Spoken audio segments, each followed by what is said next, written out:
I just want to apologize if I come across blunt in any sections of this video. I've recorded this over many different days because it's been really hard for me to record videos lately, and so I apologize if I sound a bit blunt in some parts. Okay, that's not usually how I like to portray myself. This video might be a little bit controversial, but I just want to remind people that everyone's entitled to their own opinions, and if you disagree with me, it doesn't mean you're evil, and it doesn't mean I'm evil either. We're all different people with different brains. I need to put a big disclaimer before I say anything, because people are gonna say, you can't speak on that, or you're just being ableist. You're demonizing people. No, I have issues, okay? But do you know what I don't do? I don't take it out on people who have done nothing wrong to me. And so I'm going to talk about this because it gets to a point where something has to be said, okay? So let's just get into it. I am tired of the normalization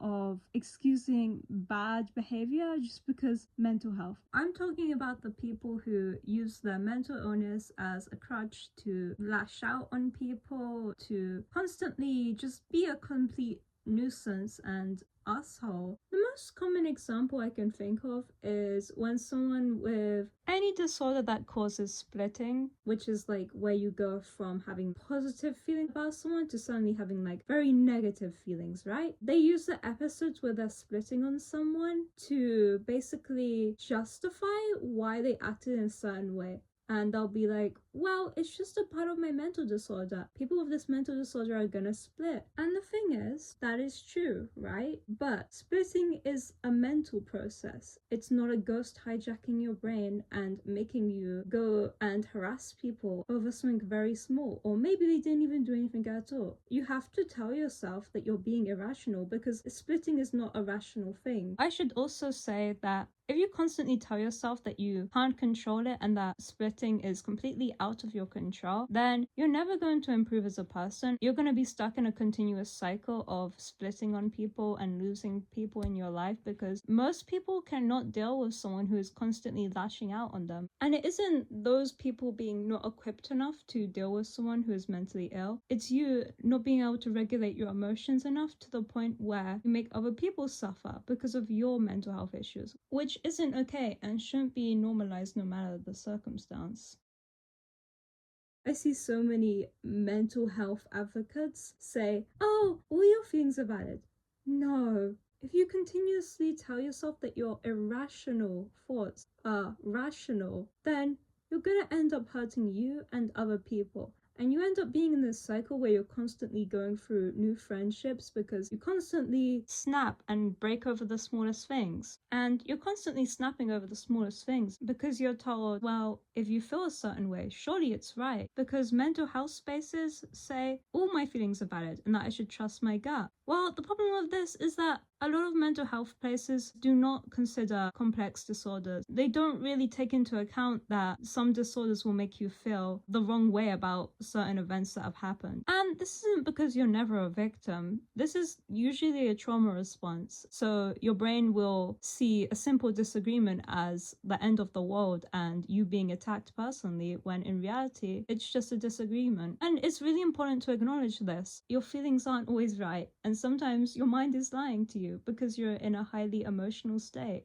A state that is very easily triggered because of you being mentally ill. And so you need to learn how to have discipline in your mind. And you need to be able to tell yourself that you're not always right. But yeah, basically this point is basically just stop blindly validating people who are extremely impulsive. And if you're an extremely impulsive person, don't look for validation when you're in a highly emotional state. It's better to just, sit alone and not interact with people because it's still going to be your fault if you lash out on someone if they've done nothing wrong to you.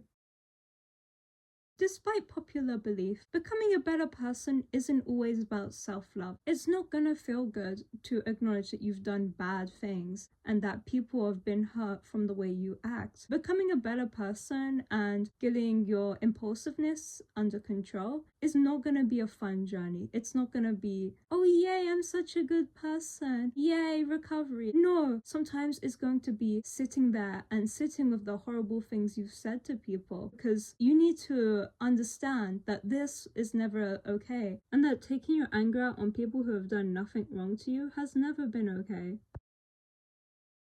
Something else that I need to talk about because it drives me insane is when people say, "Oh, I'm not excusing my behavior, I'm just giving a reason." And I don't like this mindset because sometimes it's a bad time to give a reason. After you hurt someone, maybe they don't want to hear why you did that. If they ask, sure, maybe you should explain why. But I see so many times where people will just bombard the person they've hurt with reasons and explanations rather than apologizing. And I've had this happen to me a lot, and honestly, it just makes me feel worse. Please stop trying to give explanations because it gets to a point where those explanations are completely self-serving and you're only smashing those into the other person's head because you want to feel better about what you did and you want to feel justified. And I get that, but it's not the way to go about it. You should focus on apologizing and taking accountability without giving a billion explanations, because it very quickly gets to a point where all your explanations are becoming self-serving and just ends up completely straying away from the fact that you hurt someone, like that's your fault.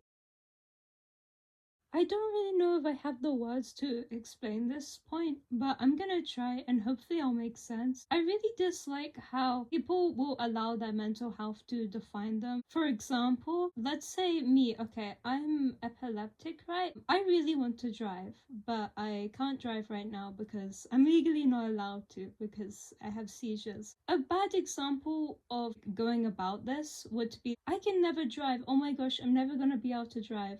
It's so over. And okay, right now, I'm probably not going to be driving for a little while. However, it's bad to just assume that I'll never be able to do something. And I see a lot of people who just, I'm never going to be able to do this thing because I'm disabled, I have BPD, I have autism. And the thing is that a lot of the time, it's not the case. Sometimes it's like an invisible barrier. And I get it, it feels like you can't, but it's not good to continuously validate that feeling. And that you've got to tell yourself at some point, hey, I should at least try this thing, even if it's gonna be hard. I just believe that you should always try something before saying that you can't do it. I think it's so important that you surround yourself with other people who have the same struggles with you, but also those same people have a drive to keep on going and to achieve good things and a desire to not constantly be in a cycle of suffering. A lot of people get too comfortable with suffering and it's not good. You don't want your whole life to be wasting away in your room or just not feeling your best. For most people watching this video, there are definitely steps that you could take to make your life better in some sort of capacity, whether that's getting a new hobby or trying to do something productive other than doom scrolling all day or consuming lots of negative media. Anyway, to sum up this point, basically it's not good to tell yourself that everything is over and that you can't change anything and that it's out of your control, because a lot of the time you do have control over your life. It just feels like you don't. I think that was most points I wanted to cover in this video. It's just stuff that's been in my mind for a while and how I've noticed people make their mental health worse and become worse people by the people they surround themselves with or the mindsets they get themselves into. And so yeah, remember that this is just my opinion. We can have different opinions. It doesn't mean you're evil, doesn't mean I'm evil, and that's okay. That's all for now. Thank you for watching.